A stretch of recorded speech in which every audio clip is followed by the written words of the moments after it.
In today's video, we're going to be talking about what a 15 kilowatt hour lithium phosphate system can do. Now, before you buy a system, it's important to have an idea of what it can do before you buy it. Not that when you buy it, you now start complaining, if I had known, I would have done something differently. That is what my channel is about. Do well to subscribe and like my videos and share them, because I try to help people see practical things your system can do.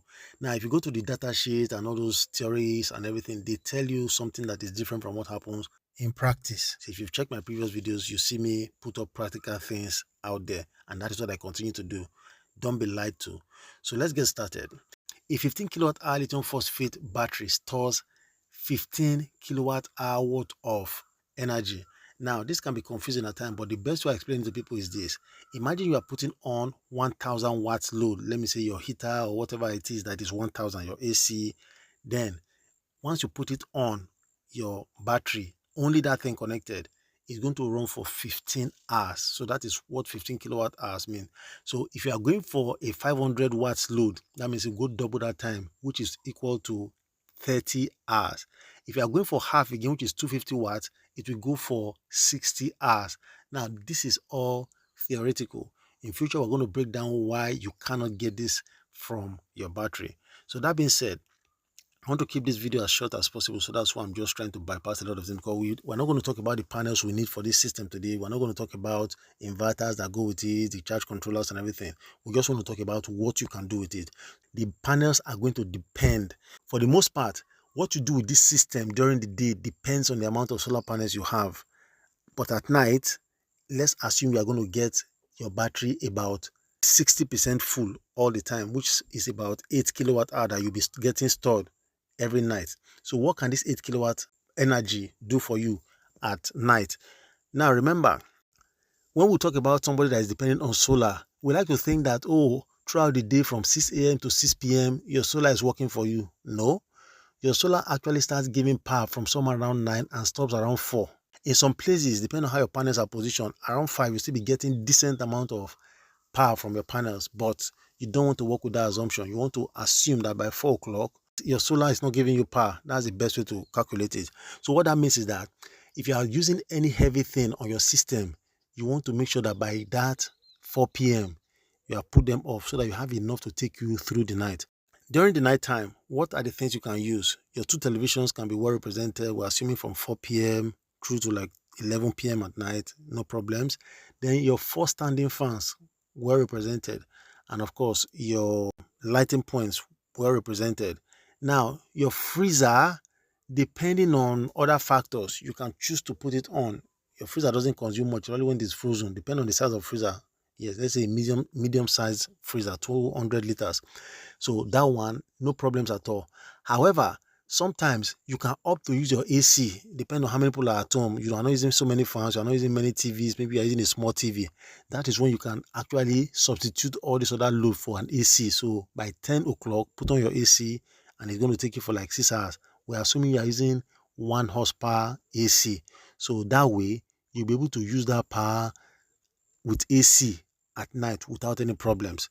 During the day, you want to be smart. Any heavy thing like pumping water, you want to iron your clothes, you want to even still use the AC, depending on the amount of solar panels you have, you can comfortably get away with using practically everything you want to use. You also have to be smart because your inverter has to be big enough and your panels have to be much. These are things we'll be talking about down the line. Depending on the questions I get or the feedback I get from the comment section, it's going to weigh heavily on which direction I'm taking this whole thing to. But on a basic level, your 15 kilowatt hour lithium phosphate battery can do everything for you during the day. When I mean everything, I'm not saying you put on everything all at once. You can selectively put on your pumping machine, and when you put it off, you can put on your AC. When your AC, you are not using it, you can use your pressing iron. So you don't put all of them on at the same time. That's what I'm trying to get at. Once you understand it from that perspective, you are good. Now, talking about the other panels and everything, the inverter, I'll be doing a video on that so that we understand how the system works. If you don't understand how your system works, you are the one that is going to suffer. So when you understand how your system works, that way you'll be able to know how to manage. Don't get deceived into thinking that at night you can use anything you want because you have a big 15 kilowatt. No. What you have inside is what you can use. You cannot get more than is already inside. Now, the beautiful thing about lithium iron phosphate batteries is that most of them, if they're not having state of charge of your battery, if they're not having it in a digital format, they have it in the form of bars. So what that means is that, let's say my battery has 4 bars now. Each bar is going to represent 25%. And that means that if I have 1 bar off, like I have less than 75% on in a battery. So if I now have 2 off, that means I have less than 50% off. So that should guide us on how to use our system. If you have all the bars full, that means there's confidence that your battery is close to full.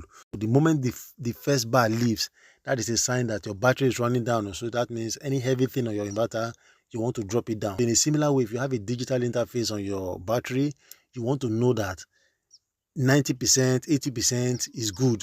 But the moment you get to 75%, you want to start readjusting your load. Once you get to 50%, you are, and still in the middle of the night, maybe you have not slept at night, you want to calculate so that you are able to just manage your fans and the 1 or 2 other little things so that they will take you through the night. Now, 50% is enough to take most of your fans and your lights through the night, but you don't also want your battery to start during the day at 0%. You want it to start, you want to get to the morning somewhere around that 20 to 30%. That is like a very good place to be in, because down the line, if your battery is always getting to 0, it's going to kill your batteries faster than somebody whose own is always on that 30, 40, 50%. So these are things we'll be talking about down the line. So I don't want to make this video too long.